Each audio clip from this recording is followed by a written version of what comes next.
अस्सलाम वालेकुम नाजरीन, आप देख रहे हैं नौ न्यूज़। मैं हूँ शहर बानो। आइए ले चलते हैं आपको आज की हेडलाइंस की तरफ। को अपने दायरे कार के अंदर जाना होगा। धीरे धीरे अगर हम कुछ अच्छी उम्मीद के इंतज़ार में गलत बातों पे इत्तेफाक करते हैं, जैसे हम माजी में करते आए हैं, तो एक दिन तो सब कुछ कोलैप्स कर जाएगा। तो न मुल्क रहेगा, न जमहूरियत होगी, न दिफा होगा। तो सर, क्या आप समझते हैं कि एस्टेब्लिशमेंट बंद गली में जा चुकी है? जी, क्या आप समझते हैं कि एस्टेब्लिशमेंट बंद गली में जा चुकी है? इसमें कोई शक नहीं है कि एस्टेब्लिशमेंट हर तरफ से अब इस बात की लोग आवाज़ें दे रहे हैं कि वही इस धांधली के जिम्मेदार है। अच्छा सर, ये बताइएगा क्या कोई उम्मीद है आगे पाकिस्तान तहरीक इंसाफ के साथ कोई आपका अलायंस हो, क्योंकि उनका भी मकसद आइन की बहाली के लिए है, आप भी आइन की बात कर रहे हैं। अभी तो अलायंस वगैरह की बात है, बहुत दूर की बात है, लेकिन इस वक्त सीज फायर ज़रूर है और हम नहीं चाहते कि हम सियासी क़ुव्वतें आपस में लड़ते रहें और जो असल क़ुव्वतें हैं, जो जुर्म की मुर्तकिब हैं, वो आराम के साथ हमारे खेल का तमाशा करते रहें।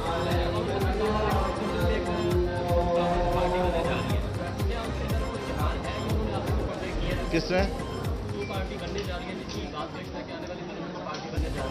मुझे नहीं मालूम।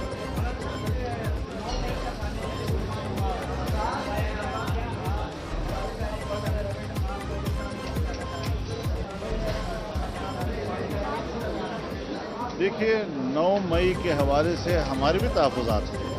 हमने खुलकर अपना मौक़िफ़ दिया था कि रियासती जो मकामात हैं, हमारे एयरपोर्ट्स हैं, हमारे एयर बेसेस हैं या हमारी छावनियाँ हैं, तो उनकी तरफ आगे बढ़ना और उनको तबाह करना, उन पर हमले करना काबिल मज़म्मत अमर है। सवाल इलेक्शन से पहले का है या सवाल बाद का है? अगर इलेक्शन से पहले का है तो हम अपने मौक़े पे कायम, लेकिन इलेक्शन के बाद अगर तो ये एतराफ़ करते हैं कि हमने ही धांधली कराई है, तो एतराफ़ कर ले ताकि पता चल जाए कि ये असल मैंडेट नहीं है। और अगर वो मज़ीद हैं इस बात के कि हमने धांधली नहीं कराई, तो फिर ये इसको मैंडेट तस्लीम कर रहे हैं। फिर अवाम के फैसले ने 9 मई की बयानिए को दफन कर दिया।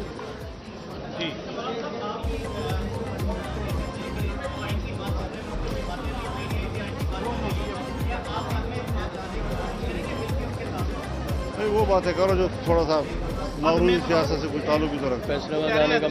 की आगे पेशरफ्त हो सकती है, इससे अदम एतमाद आ सकता है शहबाज शरीफ साहब के खिलाफ। मैं अर्ज कर रहा हूँ कि अभी हमें ये अगले इक़दाम हैं। अभी तो हम तहरीक में गए हुए हैं, तो तहरीक में हमारे जो पब्लिक का रिस्पांस है वो हमारे तवक्कुआत से बहुत बढ़कर है।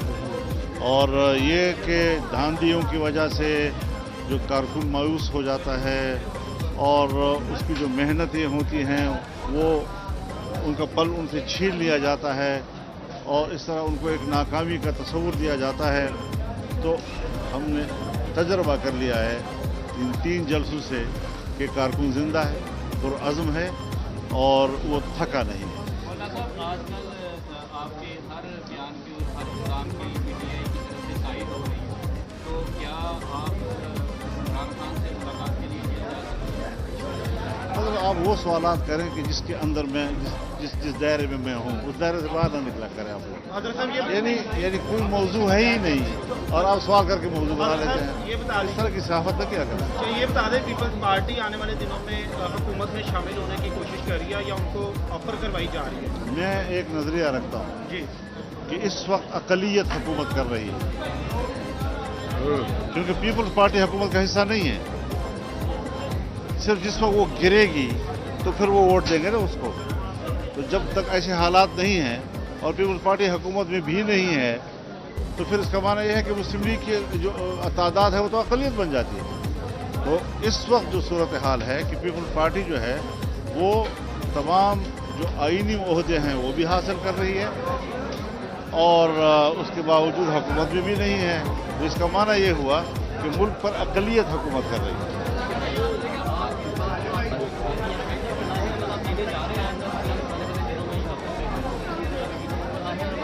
हम दे चुके हैं, हम अपना दे चुके हैं और हमने तहरीक शुरू कर दी है। रायाम हमवार हो रही है, रिस्पांस बहुत अच्छा मिल रहा है और अब इंशाल्लाह 1 जून को